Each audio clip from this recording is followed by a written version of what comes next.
নমস্কার বন্ধুরা, আমি সুস্মিতা পজিটিভ ভাইবসে একটা ভিডিওতে আবার সবাইকে স্বাগত জানাচ্ছি। আজকে হ্যাশট্যাগ আমরা সকলের টপিক নিয়ে আলোচনা করব। টপিক দিয়েছে রীতা চক্রবর্তী। টপিকটা আগে বলে নিই। টপিকটা হচ্ছে জীবনের অনেকখানি বছর পেরিয়ে একটা সময় এসে যদি মনে হয় যে আমি চলে যাওয়ার পর আমার সন্তানের কী হবে, এখনও আমার অনেক দায়িত্ব যখন থেকে গেছে আমি কমপ্লিট করে উঠতে পারিনি, অথচ অনেকগুলো বছর পেরিয়ে গেছে, সেরম স্টেজে এসে তখন মনে হয় আমি চলে গেলে সন্তানের কী হবে, কারণ সন্তান তো এখনও অবলম্বন হয়ে আছে। খুব সুন্দর টপিক। এই সব জিনিসগুলো না আলোচনা করলে যদি একজন দুজনও শোনে সেটাই সার্থকতা। এবং এই আলোচনাগুলো বিশেষ করে আমাদের মতন এজে এসে নয়, কম বয়সী যারা এখনও সন্তান নাওনি তারা যদি শোনো এইসব ধরনের জিনিসগুলো, আমার মনে হয় এগুলো অনেক উপকারে লাগবে। তাই আমার ভিডিও খুব কম মানুষ দেখে, কিন্তু একজন দুজনও যদি কম এজের মানুষ দেখে, জানি না কারা দেখে, কমেন্ট হয়তো করে না সকলে, তাহলে আমি বলবো উপকার হবে। আমার জীবনের অভিজ্ঞতা দিয়ে বলবো আমি যে এই জিনিসটা একটা, প্রথমত বলি, মানুষ সব দায়িত্ব সম্পূর্ণ সারার আগেই সে কখন চলে যাবে না যাবে এটা তো মানুষের নিজের হাতে নয়। মৃত্যু সবসময় অনিশ্চিত, কার কখন আসবে বলার কথা নয়। দায়িত্ব আমি যে দায়িত্বটা করতে চাইছি সেই ইয়ারগুলো বা সেই সময়টা আসার আগেই আমি চলে যাব কি আমি অতদিন থাকবো সেটাও আমি শিওর নয়। কাছাকাছি আমার জীবনটা এমনভাবে সাজাতে হবে, এমনভাবে তৈরি করতে হবে আমার জীবনটা, মানে আমার সন্তান যখন আসবে তারপর থেকে, যে আমি যেরমেতেই থাকি, যদি থাকি তো ভালো, আমার দায়িত্ব সব করে গেলাম, যদি না থাকি তখন কিন্তু তার কোনো অসুবিধা হবে না। এইভাবেই কিন্তু করতে হবে। এই সংস্কার কিন্তু ছোটোর থেকে দিতে হবে। তা বলে সন্তানকে বলা যাবে না আমি চলে গেলে কি হবে, এইভাবে তাকে ডিমোটিভেট করার কথা কিন্তু বলছি না। ছোটোর থেকে সন্তানকে মানুষ করতে গেলে, তাকে আর্থিকভাবে সমৃদ্ধশালী করতে গেলে, তাকে মানুষ করতে গেলে মানে আর্থিকভাবে সমৃদ্ধশালী করতে গেলে লেখাপড়া শেখাতে হবে এবং মানুষের সাথে ভালো ব্যবহার, এই জিনিসগুলো সমস্ত ক্ষেত্রে কিন্তু ব্যবহারগুলো দরকার। আমি একটা জায়গায় চাকরিতে পাঠালাম আমার সন্তানকে, সেই পরিবেশেও তাকে কিন্তু তার ব্যবহারগুলো দরকার, তার বসের সাথে, তার কলিগসের সাথে, সব কিছু। রাস্তাঘাটে যাতায়াতে মানুষের কত অঘটনও হয়ে যায়। যাতায়াতের কথা কেন বললাম, এমন মানুষের হয়, মানুষ বদমেজাজি সন্তান হয়, রাস্তাঘাটে বচসা হয়, সেখান থেকে কিছু গণ্ডগোল হয়ে যায়। এই জিনিসগুলো আমি কিন্তু এগুলো ফালতু কথা একটাও বলছি না, জীবনে অভিজ্ঞতা থেকেই বলছি। এই জিনিসগুলো এমনভাবে সন্তানকে মানুষ করতে হবে যেন সে ধীর স্থির এবং অথচ ড্যাসিপুষি হয়। যুগোপযোগী তাকে তৈরি করে তুলতে হবে। যুগোপযোগী কথাটা খুব উপযুক্ত এখানে। আর বাড়ির পরিবেশটা তার জন্যে যেন স্বাচ্ছন্দ্যশীল হয় ছোট্টর থেকে স্বাচ্ছন্দ্যশীল হয় বাবা মার নিজেদের মধ্যে, বা বাবা মার যদি পরিবারটা একটু বড় হয়, তার আত্মীয় পরিজন বা তার ফ্যামিলি, তার দাদু ঠাকুমা যাদের নিয়ে থাকে, সেখানে যেন পরিবেশটা এমনভাবে সে দেখে বড় হয় যে সে তার দায়িত্ব কর্তব্যগুলো বা কী সে করছে, তার বাবা মা গার্জেন, এগুলো যেন সে ভালো কিছু একটা দেখে একটা ভালো সংস্কারের মধ্যে মানুষ হয়। এরপর যখন আমার যা তাকে দেওয়ার টাইম টু টাইম আমি সেটা, আমার যদি আর্থিক যেরকম ক্ষমতা থাকবে আমি তাকে তো সেরকম এডুকেটেড করে তুলব। ধরো আমার তাকে ডাক্তার ইঞ্জিনিয়ারিং পড়াবার ক্ষমতা নেই, সব বাবা মার থাকে না, তাকে আমি সেই সব দিকে গড়ে তুলব। এবং কোনো ক্ষেত্রে সন্তান লেখাপড়ায় ভালো না হলে কারিগরি শিক্ষায়ও শিক্ষিত করে তুলব। এইবারে করতে করতে আমার জীবনটা অনেকটাই দেখলাম কাটিয়ে ফেলেছি আমি, কিন্তু আমার তখনও মনে হচ্ছে যে আমার সন্তানের প্রতি অনেক কিছু দায়িত্ব রয়ে গেছে, সন্তান অবলম্বন হয়ে আছে। এই প্রসঙ্গে আমি আসছি এবার। আমার নিজের সন্তানের কথা বলি। আমার সন্তান যখন 19 বছরের, ওর বাবা মারা যায় 2017 সালে। 12 পরীক্ষা দিয়ে সে তখন ইঞ্জিনিয়ারিংয়ে সবে ঢুকেছে জলপাইগুড়ি গভর্নমেন্ট কলেজে। তখন ওর বাবা মারা যায়। সন্তানকে আমরা সংস্কার ভালো দিয়ে মানুষ করেছিলাম, লেখাপড়ায় এডুকেটেড করেছি, ভালো শিক্ষিত করেছি, ভালো স্কলার তৈরি করতে পেরেছি, কিন্তু তাকে এত তার বাবা শাসনে রাখতো এবং এত কিছু মানে যুগোপযোগী করে তোলা, যেটা মানে মোবাইল দেয়া, হাতে করা, এই সবগুলো যত অন্যান্য ওদের সমবয়সী বাচ্চারা যেরকম, এগুলো কিন্তু দেয়নি। ক্লাস 12-এও পড়ে আমার ছেলে, তখনও পর্যন্ত কিন্তু মোবাইল দেওয়া হয়নি। কত সালে 2017-তে ও বোধহয় উচ্চ মাধ্যমিকে করলো, পাশ করলো, হ্যাঁ, তখনও দেয়নি। আর একটা জিনিস কি, বন্ধুবান্ধব বা ওর যেসব অন্য বাচ্চারা যেরমভাবে হয়, সেই বন্ধুবান্ধবের সাথে আড্ডা দেওয়া এইসব জিনিসগুলো বলো, বা ওকে কোনো দোকানে পাঠানো, কিছু করা, ওকে কিচ্ছু করতে দেয়নি।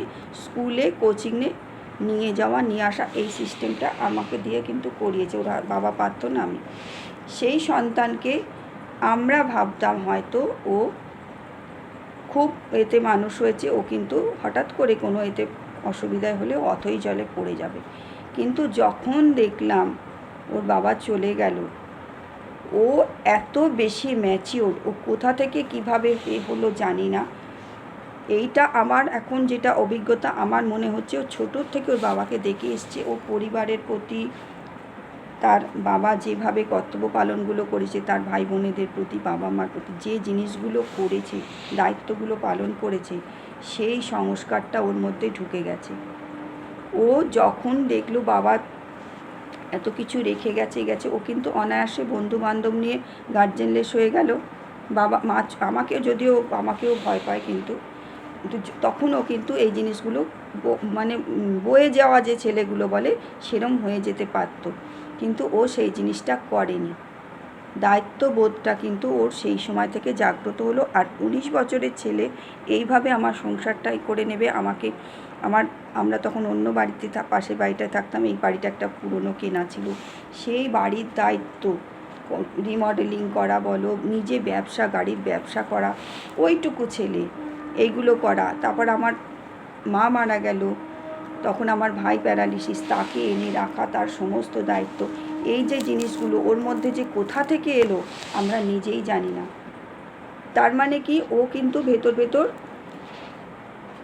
নিজে মনে কনফিডেন্সটা কী ছিল, আর্থিক স্বাচ্ছন্দ্যশীল যেটা, সেটা ও জানতো আছে, কিন্তু কর্তব্যগুলো ওকে কি করতে হবে, সেই কর্তব্যগুলো কিন্তু ও অবহেলা করেনি। এইভাবেই মানুষ ও কিন্তু নিজেকে করলো। আস্তে আস্তে কিন্তু আমার এটাকে সুন্দরভাবেও দাঁড় করালো, এবং সব দায়িত্বগুলো ছোটো থেকেই পালন করে আমি 21 বছরে ছেলের বিয়ে দিয়েছি, চাকরি করে সেন্ট্রাল গভর্নমেন্টে, বিয়ে দিয়েছি। সমস্ত দায়িত্ব, বাড়ি ঘর, কোথায় কী করতে হবে, কোথায় ফার্নিচার, কার কখন কী লাগবে, সমস্তটুকু একটা বয়স্ক মানুষ যেভাবে করে, যেভাবে আমাকে আগলে রাখা, নিজের গার্জেনকে আগলে রাখা, ওই বাড়ির শ্বশুর শাশুড়ি, বাবা মা, আমার ভাই, যেভাবে করে রাখা, সে কিন্তু সম্পূর্ণ পারে। হয়তো আমি ভিডিওতে এই কথাগুলো বলছি, আজকে টপিকের সাথে ঠিকঠাক যাচ্ছে না, কারণ আমার যদি মনে হয় কি করার, আমি সেটা কি করব, সেখানে আলোচনা করার বিষয়।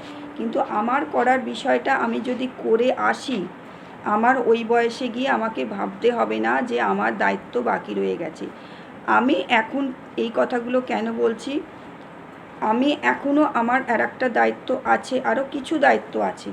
আমার এই যে বাড়িটায় থাকি, বিশাল অনেক ঘর নিয়ে, অনেক বড় বাড়ি, কিন্তু পুরনো মডেলের দেখতে বাড়ি, সবই আছে, মার্বেলের বাড়ি আছে, যা কিছু সব আছে, পুট্টি করা, করা, যা যাবতীয় সব আছে, কিন্তু এখনকার ডিজাইনে বা যে ধরনের বাড়ি ওদের পছন্দ, সেটা নয়। ইচ্ছা আর একটা বাসস্থান ওকে করে দেয়া, এই দায়িত্বটা আমার বাকি আছে।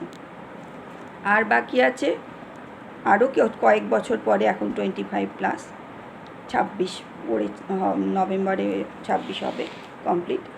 যাই হোক, দুজনেই ছোট ছেলে বৌমা, ওদের 2-4 বছর পরেও যখন বেবি নেবে, তখন তাদের একটু মানুষ করে দেওয়ার দায়িত্ব আমার আছে। কিন্তু এখন যদি আমি হঠাৎ করে, মানুষের জীবন বলা যায় না, যদি চলে যাই, আমার এইটুকু আস্থা আছে, ও আমার প্রতি একটা, বাবাকে কিন্তু ভয় পেত, প্রচুর ভয় পেত। বাবা খুব কড়া মধাতে মানুষ ছিল, বাবার সাথে মানে মাথা তুলে কথা বলার মতনই ছিল না, কিন্তু আমার সাথেও খুব ফ্রি মানে তো খুব ফ্রি। যে আলোচনাগুলো হাজব্যান্ড ওয়াইফের কোনো সম্পর্কের আলোচনা, কোনো অসুবিধা ডিস্টার্বের আলোচনা, আমি সবটা খোলাখুলি বলা যাচ্ছে না, কোনো সমস্যা হয়েছে সেই আলোচনাগুলোও কিন্তু আমার সাথে করে আমার থেকে পরামর্শ নিয়ে ডক্টরের কাছে যায়। এতটাই ফ্রি। কাছাকাছি আমার উপর এইটুকু আস্থা আছে যে আমি যদি চলেও যাই, ভীষণ কষ্ট পাবে, ভীষণ কষ্ট পাবে, ভীষণ কষ্ট পাবে, কিন্তু ও কিন্তু ঠিক আস্তে আস্তে নিজের আখেরটা বুঝে নেবে, গুছিয়ে নেবে, এটুকু আমার বিশ্বাস আছে। আর একটা জিনিস বলে রাখি, এখনকার দিনে সবই সিজার বেবি হয়, নর্মাল খুব কম হয়। সিজার বেবিদের একটা জিনিস কিন্তু, যেহেতু তারা জন্মের সময় মাথায় কোনো তাদের প্রেশার পড়ে না, তাদের কিন্তু ব্রেনগুলো পরিষ্কার হয়। আগেকার দিনে কিন্তু ঘর ঘর এত ব্রিলিয়ান্ট স্টুডেন্ট থাকতো না। এখনকার দিনে লক্ষ্য করলে দেখবে ঘর ঘর কিন্তু ব্রিলিয়ান্ট স্টুডেন্ট। এডুকেশানের দিক থেকে তারা মানে প্রচণ্ড, তাদের আইকিউ বেশি এবং প্রচণ্ড তারা বুদ্ধিধরে, প্রচণ্ড ইন্টেলিজেন্ট। এটা কিন্তু একটা ফ্যাক্টর।